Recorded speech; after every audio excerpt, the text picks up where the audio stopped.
بسم اللہ الرحمن الرحیم نحمده ونصلي ونسلم على رسوله الکریم اما بعد۔ اسلامی عقائد میں ایمان کا بیان ہمارا رمضان کے فجر کا بیان ہے۔ ایمان کہتے ہیں کسی کی بات کو کسی کے اعتماد پر یقینی طور سے مان لینا، اور شریعت میں اللہ کے رسول کی خبر کو صرف اللہ کے رسول کے اعتماد پر مشاہدہ کیے بغیر یقینی طور سے مان لینے کو کہتے ہیں۔ ایمان کی تفصیلات یہ ہے کہ اللہ کی ذات و صفات پر ایمان لانا، اللہ کے فرشتوں پر ایمان لانا، اللہ کی کتابوں پر ایمان لانا، اللہ کے رسولوں پر ایمان لانا، آخرت کے دن پر ایمان لانا، اور اس بات پر ایمان لانا کہ اچھی بری تقدیر اللہ کی طرف سے ہے، اور موت کے بعد دوبارہ زندہ کر کے اٹھائے جانے پر ایمان لانا۔ اس کی تفصیلات ہم آپ سن رہے ہیں۔ اللہ کے رسول صلی اللہ علیہ وآلہ وسلم کے متعلق ہمارا کیا عقیدہ ہونا چاہیے، اور یہ جتنی باتیں آپ حضرات سنتے ہیں یہ سب قرآن و حدیث کا نچوڑ ہے، اور اسی سے یہ باتیں لی گئی ہیں جو آپ حضرات کی خدمت میں بیان ہوتی ہیں کہ حضور صلی اللہ علیہ وآلہ وسلم کے بارے میں کہ آپ کے بعد کوئی نیا آدمی نبوت سے سرفراز ہو کر نہیں آئے گا۔ ختم نبوت کا عقیدہ گزشتہ کل آپ نے سنا۔ اسی طرح حضور صلی اللہ علیہ وآلہ وسلم کی محبت تمام مخلوقات میں بلکہ اپنی جان سے بھی زیادہ ہونا ضروری ہے، اور ہر امت کے ذمے ضروری ہے حضور صلی اللہ علیہ وآلہ وسلم کی دل سے تعظیم کرنا ہر امتی کے ذمے فرض ہے، لازم ہے۔ اللہ کے رسول صلی اللہ علیہ وسلم ہر لحاظ سے تمام مخلوقات میں سب سے بڑا مرتبہ حضور صلی اللہ علیہ وآلہ وسلم کا ہے۔ اسی طرح تیسرا یہ ہے کہ حضور صلی اللہ علیہ وآلہ وسلم پر کثرت سے درود شریف بھیجنا، جیسے آج جمعے کا دن ہے اور اللہ کا فضل ہے بات چلتی ہے تو لوگ عمل بھی کرتے ہیں کہ حضور صلی اللہ علیہ وآلہ وسلم فرماتے ہیں، ایک حدیث میں آتا ہے کہ جمعے والے دن عام دنوں میں ایک درود 10 کے برابر، اور ایک حدیث اس دن سامنے سے گزری جمعے والے دن ایک درود 70 کے برابر، جمعے والے دن ایک درود 70 کے برابر۔ تو آسان درود شریف بھی ہیں، اور اللہ کا فضل ہے ہمارے بہت سارے ایسے نمازی بھی ہیں، جیسے صلی اللہ علی النبی الامی، یا صلی اللہ علی سیدنا محمد، یا صلی اللہ علیہ وسلم، یا اللہم صلی علی سیدنا محمد، جو بھی آسان زبان پر جس طرح بھی آسانی سے چڑھ جائے۔ تو ہمارے بعض نمازی عام دنوں میں 5000 دفعہ ان کا معمول ہے، اور جمعے والے دن 10,000 دفعہ معمول ہے، اور جب عمرے کے سفر پہ جاتے ہیں تو 15 سے 20,000 کا معمول ہے، اور مسلسل چل رہا ہوتا ہے ان کا، وہ کاؤنٹر ہے ان کے پاس، وہ چل رہا ہوتا ہے، درود شریف چل رہا ہوتا ہے۔ اور اللہ جل جلالہ نے درود کی برکت سے ان کے چہرے ایسے منور ہیں، اور دل نرم ہو جاتا ہے، دل سے بغض، حسد، کینہ، یہ چیزیں بھی درود پاک کی برکت سے دھلتی چلی جاتی ہیں۔ نیکیاں تو اپنی جگہ پہ، لیکن جو امراض باطنہ ہیں، درود پاک کی برکت سے وہ امراض باطنہ ختم ہو جاتے ہیں۔ مولانا الیاس صاحب رحمۃ اللہ علیہ تبلیغی جماعت کے جو بڑے ہیں، بزرگ ہیں، وہ فرماتے ہیں کہ میں نے اللہ جل جلالہ کی محبت کے لیے بڑی کوششیں کی ہیں کہ اللہ پاک کی محبت کس سے ملتی ہے، تو اس میں انہوں نے فرمایا کہ 2 چیزیں وہ بڑی کارآمد میں نے دیکھی۔ ایک تہجد کے وقت میں قرآن پاک دیکھ کر کے پڑھنا، اس سے اللہ کی محبت ملتی ہے۔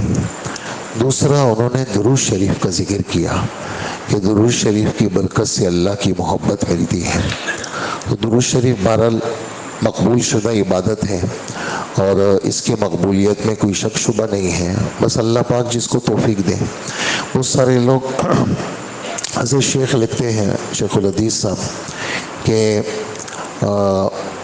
بہت سارے اٹکاوے دنیا میں آئے، اور اپنی زندگی کے ایک نچوڑ فرماتے ہیں، بہت سارے اٹکاوے آئے اور بہت ساری چیزیں حل نہ ہونے کے لیے سامنے آئی کہ حل کیسے ہوں گی۔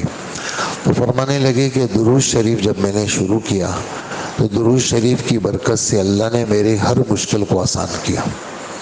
تو اللہ ہمیں یقین نصیب فرمائے کہ اصل بات یقین کی ہے بات تو، لیکن چونکہ بات پتہ کیسے چلے گی، تو وہ جب بیان ہوگی تو پتہ چلے گی، جب پتہ چلے گی تو آدمی اس کو لے لے گا اور کوشش اس بات کی کرے گا کہ میں انشاءاللہ درود شریف کو اپنی زندگی کا حصہ بناؤں گا۔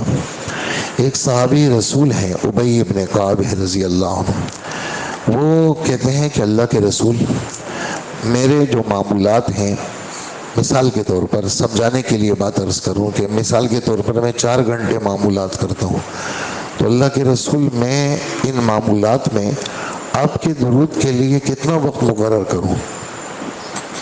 تو آپ نے فرمایا چوتھائی حصہ، یعنی 1 گھنٹہ صرف سمجھانے کے لیے، 1 گھنٹے میں صرف سمجھانے کے لیے۔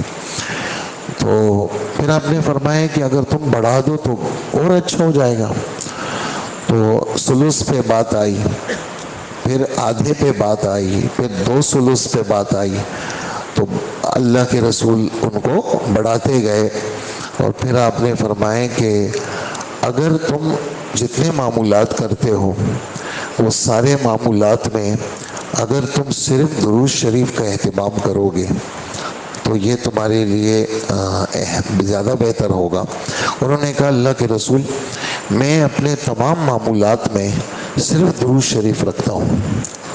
تو حضور صلی اللہ علیہ وآلہ وسلم نے جو ان کو خوشخبری سنائی وہ یہ تھی، اذن یکفا ہمک ویغفر ذنبک، جب تو اپنی زندگی کا حصہ درود شریف کو بنا لے گا تو دنیا کے جتنے غم اور فکر ہوں گے وہ سب اللہ ختم کر دیں گے۔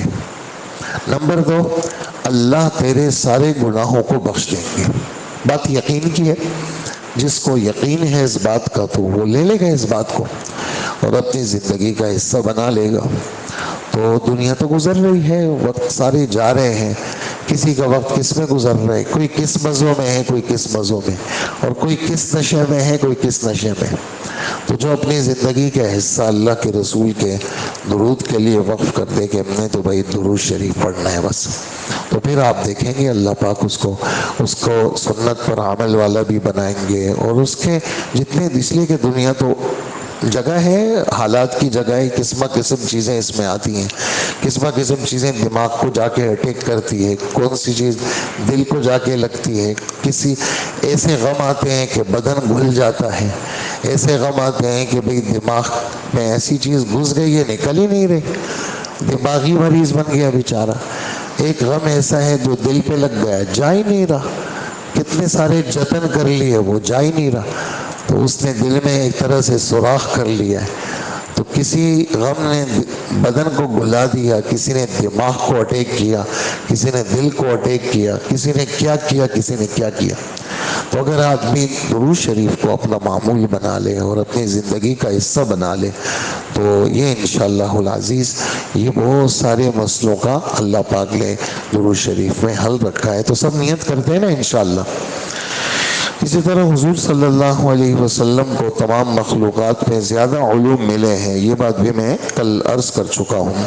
اور چھٹی چیز یہ ہے کہ حضور صلی اللہ علیہ وسلم یہ خاندان قریش میں، یعنی اللہ کے رسول کے بارے میں معلومات ہونی چاہیے۔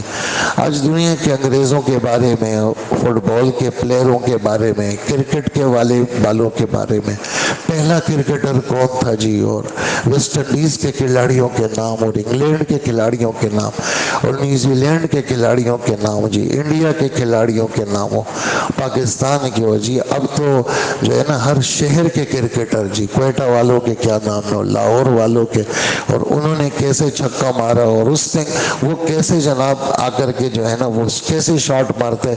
آج کے لڑکوں کی یہ باتیں، لڑکوں کی لڑکیوں کی یہی باتیں جناب، کرکٹ اور اب تو کرکٹ سے اور آگے بڑھ گئے ہیں کہ پتہ نہیں کیا کیا ہے، ہر جز کی معلومات ہے، لیکن جس کی معلومات ہونی چاہیے وہ معلومات نہیں ہے۔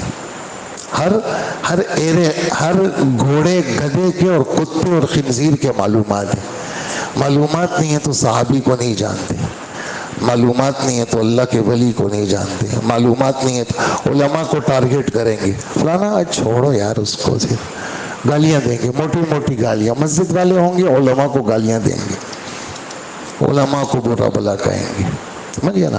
تو یہ تو کل پھر پتہ چلے گا جب پولیس رات پر یہ گریبان پکڑیں گے نا اور پکڑ کے دوزخ میں گرائیں گے، تو پھر پتہ چلے گا کہ یہ ائمہ کرام اور یہ امام ابو حنیفہ، امام بخاری، یہ کون لوگ تھے، یہ تو پھر پولیس رات پہ پتہ چلے گا۔ ابھی تو جناب آزاد ہے سب، ہر آدمی جو ہے نا بٹن دباتا ہے اور جناب کہاں سے کہاں پہنچ جائے، یہاں سے فیجی آئی لینڈ پہنچ جاتا ہے اور یہاں سے یورپ اور مغرب پہنچ جاتے ہو، پتہ نہیں کیا کیا بکواسات ہیں۔ تو ہر جز کا پتہ ہے، پتہ نہیں ہے تو محمد الرسول اللہ کا پتہ نہیں ہے۔ کون ہے آپ؟ ہمارے نبی کا کیا نام ہے؟ ہمیں کیا پتہ ہمارے نبی کا کیا نام ہے؟ ہمارے نبی کے گھر والیوں کا کیا نام ہے؟ ہمیں کیا پتہ کیا نام ہے؟ پتہ نہیں۔ ہاں آپ کو اگر ہم بتائیں گے تو آپ کو ایک اچھے سے پلیئر کا نام ہم بتا دیں گے، اس کی پوری ہسٹری آپ کو بتا دیں گے، وہ کہاں پیدا ہوا، وہ گدھا کس جگہ اس گدھے نے اسکول پڑھا، کس گن کے اندر وہ پلا، وہ سارے ان گدھوں کے بارے میں معلومات۔ اور جو پاک ہستیاں ہیں ان کے بارے میں کچھ پتہ نہیں ہے، تو اس لیے پاک ہستیوں کے بارے میں معلومات یہ ضروری ہے تاکہ ہم ان کو پہچانیں اور ان کے بارے میں ہمارے دل دماغ میں عظمت ہو کہ محمد رسول اللہ کون ہے، کہاں پیدا ہوئے اور کس تاریخ کو پیدا ہوئے اور کیا ان کی زندگی تھی اور کتنا عرصہ تھا ان کا، ان کے والد ماجد کا کیا نام تھا، ان کے دادا کا کیا نام تھا، ان کے پردادا کا کیا نام تھا، ان کی والدہ کا کیا نام تھا، والدہ کا نسب کیسے تھا، وہ کس جگہ ہے، کیسے ان کا بچپن گزرا، اور جو ہے وہ ان کی بچپن کی کیا کیا باتیں ہیں، اپنے نبی کے بارے میں معلومات۔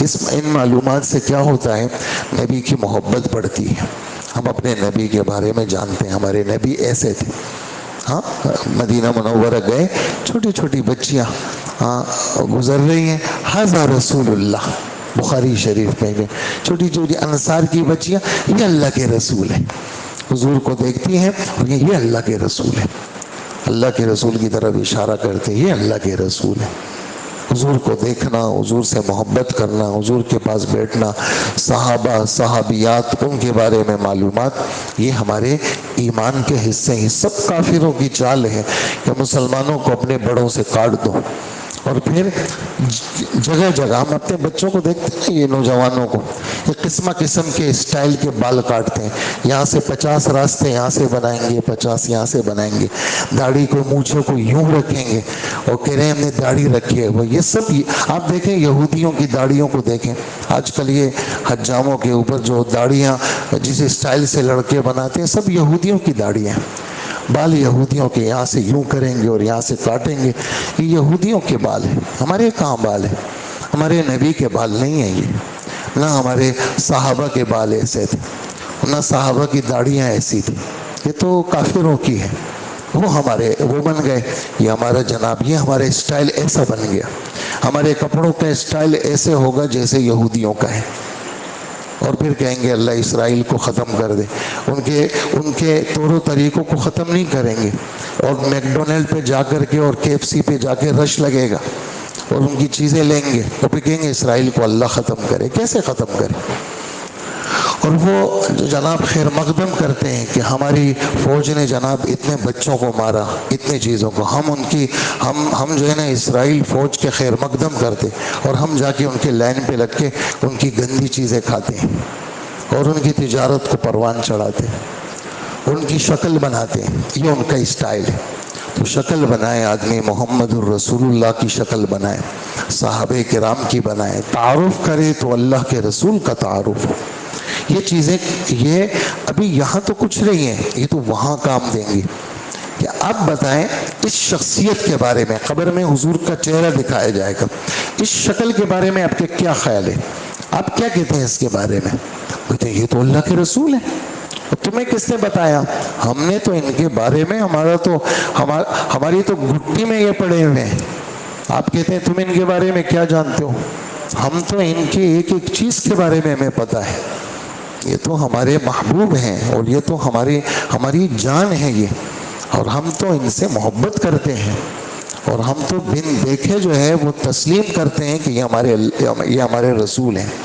تو یہ ہے دوستو حضور صلی اللہ علیہ وسلم کی معلومات. اور کم سے کم آپ کا نام، والد کا نام، دادا کا نام، پردادا کا نام، یہ تو کم سے کم معلوم ہو کہ ہمارے نبی کا کیا نام تھا؟ جی یہ نام تھا. آپ کے والد کا کیا نام تھا؟ یہ نام تھا. آپ کے دادا کا کیا نام تھا؟ یہ نام تھا. آپ کے پردادا کا کیا نام تھا؟ یہ نام تھا. اپنے نبی کے بارے میں معلومات یہ بچپن سے ہم جب چھوٹے چھوٹے تھے کلاسوں کے اندر، بالکل پہلی کلاس اور پہلا سبق وہ ہمیں یہ ہمارے استادوں نے ہمیں یاد کرایا کہ بھئی، اور پھر پرچوں میں دیتے ہیں ہمارے مدرسوں میں، ہاں اللہ کے رسول کا نسب نامہ باپ کی طرف سے ماں کی طرف سے یہ بیان کرو. اس کے پھر نمبر لکھتے ہیں. ہاں ایک پورا سوال ہوتا ہے 33-34 نمبر کا. یہ سوال ہوتا ہے کہ اللہ کے رسول کا نسب نامہ ماں کی طرف سے اور باپ کی طرف سے یہ لکھو. تو یہ چیز ہے تاکہ یہ بچے اس کو یاد کریں اور اللہ کے رسول کے بارے میں کیا ہو؟ معلومات ہو. تو محمد ابن عبداللہ ابن عبد المطلب بن ہاشم بن عبد مناف بن قصی بن کلاب بن مرہ بن کعب بن لوی بن غالب بن فہر بن مالک بن نضر بن کنانہ بن خزیمہ بن مدرکہ بن الیاس بن مضر بن نزار بن معد بن عدنان. یہ اللہ کے رسول صلی اللہ علیہ وسلم کم سے کم 4 پشت تک ہر مسلمان کو یہ نسب نامہ زبانی یاد رکھنا چاہیے. بہت لمبا یاد نہ ہو، کم سے کم آپ کا نام، والد کا نام، دادا کا نام، پردادا کا نام، یہ تو کم سے کم ہر آدمی کو کیا ہو؟ وہ ازبر یاد ہونا چاہیے. آپ صلی اللہ علیہ وسلم پر وحی 40 سال کی عمر میں نازل ہوئی. وحی نازل ہونے کے بعد 13 سال مکہ مکرمہ میں اور 10 سال مدینہ منورہ میں تبلیغ اسلام فرماتے رہے. 63 سال 2 دن کی عمر میں 11 ہجری بروز پیر آپ اس دنیا سے پردہ فرما گئے. 63 سال 2 دن آپ کی عمر تھی اور پیر کا دن تھا اور 11 ہجری تھی، اس میں آپ کی وفات ہوئی. حضور صلی اللہ علیہ وسلم کے معجزات بہت زیادہ ہیں. آپ صلی اللہ علیہ وسلم کا سب سے بڑا معجزہ قرآن پاک ہے جو قیامت تک رہے گا. اب آپ کہیں گے کیسے معجزہ ہے؟ وہ ایسے معجزہ ہے کہ جیسے میں نے پوری تفصیل یہ میں سنا چکا ہوں آپ کو کہ جبرائیل علیہ الصلوۃ والسلام نے قرآن پڑھا، آپ نے قرآن سنا اور آپ کو یاد ہوا، ٹھیک ہے، آپ نے امت تک پہنچایا. پھر اس قرآن نے ہمیں وہ خبریں دی ہیں جو خبریں ہزاروں سال پرانی خبریں ہیں. حضرت نوح علیہ السلام کا پورا قصہ 12ویں پارے میں سنایا تو اللہ جل جلالہ فرماتے ہیں تلک من انباء الغیب نوحیها الیک ما کنت تعلمها انت ولا قومک من قبل ھذا. یہ غیب کی خبریں ہم آپ کو سنا رہے ہیں، آپ کو بھی پتہ نہیں تھی، آپ کی قوم کو بھی پتہ نہیں تھی. ہم نے یہ ہزاروں سال پرانی خبر آپ کو دی، آپ نے لوگوں کو بتائی. تو یہ معجزہ ہے. اور معجزہ کا لفظی ترجمہ کیا ہے؟ آپ سے کوئی پوچھے معجزہ کو معجزہ کیوں کہتے ہیں، آپ کہیں گے معجزہ کا لفظی ترجمہ یہ ہے یہ سامنے والے کو اس کے لانے سے عاجز کر دیتا ہے. سامنے والا اس کو نہیں لا سکتا، یعنی قرآن جیسی کتاب کوئی نہیں لا سکتا. اب اگر کوئی کہے کہ بھئی لاٹھی پھینک دو سانپ بن جائے تو نہیں کر سکتا، نہیں ہو سکتا. یہ ہاتھ یہاں بغل میں دے دو پھر یہ ہاتھ لائٹ مارے موسیٰ علیہ السلام کو دیا، نہیں ہو سکتا. مر گیا بندہ اور ہاتھ لگا کر کے اس کو زندہ کر لے جیسے حضرت عیسیٰ علیہ السلام کرتے تھے، نہیں ہو سکتا. یہ ناممکنات میں سے. مادر ذات ایک نابینا ہے، پیدا ہوا اور ہاتھ پھیر دے اور وہ ٹھیک ہو جائے تو یہ نہیں ہو سکتا. اسی طرح چٹان ہے جی، اس سے کوئی اونٹنی نکالے، کوئی کر سکتا ہے؟ کوئی نہیں کر سکتا. سمندر میں ڈنڈے مارتا رہے اس پہ خشک راستے بن جائے، ایسا ہو سکتا ہے؟ نہیں ہو سکتا. تو یہ نبیوں نے وہ کام کیے جو کائنات کا کوئی فرد نہیں کر سکتا۔ تو نبیوں کے ان معجزات کو دل سے سچا ماننا ایمان کا حصہ ہے۔ اگر کوئی شخص یہ کہے کہ میں نبی کو مانتا ہوں، نبی کا معجزہ نہیں مانتا، تو وہ کافر ہے، وہ کیونکہ وہ نبی کو مانتا ہے، قرآن کے اس جز کو نہیں مانتا جو اللہ پاک نے نبی کے اوپر اتارا ہے۔ تو نبی کو ماننا اور ان کے معجزات کو ماننا یہ ہمارے ایمان کا حصہ ہے۔ آپ صلی اللہ علیہ وسلم کا ایک معجزہ معراج ہے۔ اللہ پاک نے آپ کو آسمانوں پر بلایا، جنت دوزخ کو دکھایا، مقام قرب عطا فرمایا جو نہ کبھی کسی کو حاصل ہوا، نہ آئندہ کسی کو حاصل ہوگا۔ آپ سو رہے ہیں، آپ کو جبرائیل علیہ السلام نے لیا، بیت اللہ لے گئے، آپ کا سینہ مبارک چیرا، اس سے آپ کا دل مبارک نکالا، اس کو زمزم سے دھویا، آسمانی برکات سے بھرا، پھر آپ کا دل رکھا، پھر اس کو سیا، پھر آپ کو جو ہے وہ ایک سواری پر بٹھایا اور آنن فانن بیت المقدس، اور وہاں سب نبیوں کو اللہ نے جمع کیا ہوا تھا، وہاں حضور نے نماز پڑھائی۔ اس کو اسراء کہتے ہیں۔ اس کا ذکر 15ویں پارے کی پہلی آیت میں ہے۔ اب یہ والی بات سمجھ میں آتی ہے؟ نہیں آتی، لیکن ماننی پڑے گی۔ نہیں مانیں گے تو گئے، ماننا تو پڑے گا۔ تو ایمان کے لیے ضروری ہے یہ بات۔ پھر اس کے بعد جو ہے وہ آپ کو آسمانوں پر لے گئے، ہر آسمان میں دروازہ، پھر ہر آسمان میں نبیوں سے ملاقات ہوئی، اہلاً و سہلاً و مرحبا ہوا۔ پھر چھٹے آسمان میں موسیٰ علیہ السلام، ساتویں آسمان میں ابراہیم علیہ السلام، اوپر جا کر کے سدرۃ المنتہا، پھر عرش الہی، پھر اللہ سے ملاقات، وہاں سے نمازیں ملی، اور وہاں سے پھر واپس آئے بیت المقدس، اسی سواری پہ سوار ہو کر کے پھر مکہ مکرمہ پہنچ گئے۔ تو یہ ہے پہلا سفر اسراء، دوسرا سفر معراج۔ اس کو ماننا پڑے گا، یہ ہمارے نبی کا معجزہ ہے جو کسی نبی کو حاصل نہیں ہوا۔ اور معراج والی جو احادیث مبارکہ ہے وہ احادیث متواترہ ہے۔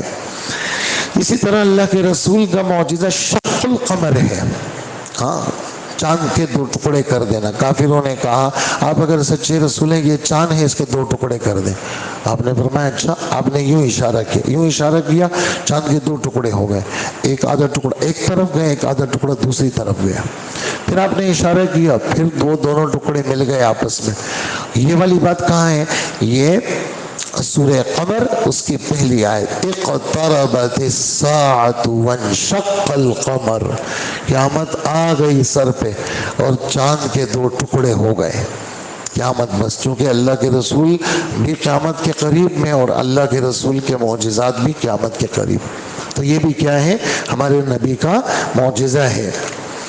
کسی نبی یا رسول کے ہاتھوں نبوت کے برحق ہونے، اس کی سچائی کو ثابت کرنے کے لیے اللہ تعالیٰ ان کے ہاتھوں ایسی نئی نئی اور مشکل باتیں ظاہر کی ہیں جو عام لوگ نہیں کر سکتے۔ ایسی باتوں کو معجزہ کہتے ہیں۔ اللہ تعالیٰ نے جس پیغمبر کو بھی دنیا میں بھیجا اس کو معجزے دیے تاکہ لوگوں کے سامنے ان کا پیغمبر ہونا واضح ہو جائے۔ چند مشہور معجزے یہ ہیں: حضرت موسیٰ علیہ السلام کی لاٹھی کا سانپ بن جانا، قرآن میں اس کا ذکر ہے۔ حضرت عیسیٰ علیہ السلام کا مردوں کو زندہ کرنا، حضرت داؤد علیہ السلام کے ہاتھ میں لوہے کا نرم ہو جانا، حضرت ابراہیم علیہ السلام پر آگ کا ٹھنڈا ہو جانا، حضرت صالح علیہ السلام کے لیے حاملہ اونٹنی کا پہاڑ میں سے پیدا ہونا، حضرت سلیمان علیہ السلام کے لیے جنات اور ہواؤں کا تابعدار ہونا۔ یہ سب باتیں قرآن پاک میں تفصیل کے ساتھ موجود ہیں۔ اجمالی طور پر ہم سب کو اس پر ایمان لانا ضروری ہے۔ اللہ پاک ہمیں عمل کی توفیق عطا فرمائے۔ الحمدللہ رب العالمین والصلاۃ علی نبینا محمد وآلہ واصحابہ اجمعین۔ اے اللہ ہمارے گناہوں کو معاف فرما، اللہ ہماری مغفرت فرما، اے اللہ ہماری مغفرت فرما، اے اللہ ہماری مغفرت فرما، اے اللہ آج کا روزہ آسان فرما، آج کا روزہ آسان فرما، آج کا روزہ آسان فرما، قبول فرما۔ جمعے کا دن ہے یا اللہ، جلدی اٹھنا نصیب فرما، صلاۃ التسبیح کی توفیق عطا فرما، جمعے کی مسجد کی حاضری نصیب فرما، جمعے کے سارے اعمال اپنے کرم سے آسان فرما۔ اے اللہ تلاوت سورہ کہف کی نصیب فرما، درود شریف کم سے کم 1000 دفعہ ہم سب کو پڑھنے کی توفیق عطا فرما۔ عصر سے مغرب ذکر کا حلقہ، درود شریف کا حلقہ یہ ہم سب کو اختیار کرنے والا بنا۔ آج جمعہ ہے، جمعے کی ساری چیزیں آسان فرما، اور اس پورے روزے میں ہر گناہ سے ہماری حفاظت فرما۔ اللہ جیسے روزے کی توفیق دی، فجر کی توفیق دی، ساری نمازیں مسجد میں جماعت سے ہمیں نصیب فرما، اور 20 رکعت تراویح کی قرآن پاک کے ساتھ ہمیں نصیب فرما۔ قرآن کا پورا سننا بھی نصیب فرما، اور 20 رکعت تراویح پڑھنا بھی آسان فرما۔ اور اے اللہ آسمانی اور مذہبی باتوں میں شک شبے سے ہماری حفاظت فرما۔ ہمیں اپنے بڑوں پر، بزرگوں پر، علماء پر اعتماد اور یقین نصیب فرما، اور محبت اور عظمت نصیب فرما۔ اے اللہ تابعداری نصیب فرما، ہمارے حال پہ رحم فرما، ہماری دعاؤں کو قبول فرما۔ وصلی اللہ وسلم علی نبینا محمد وآلہ واصحابہ اجمعین، آمین برحمتک یا ارحم الراحمین۔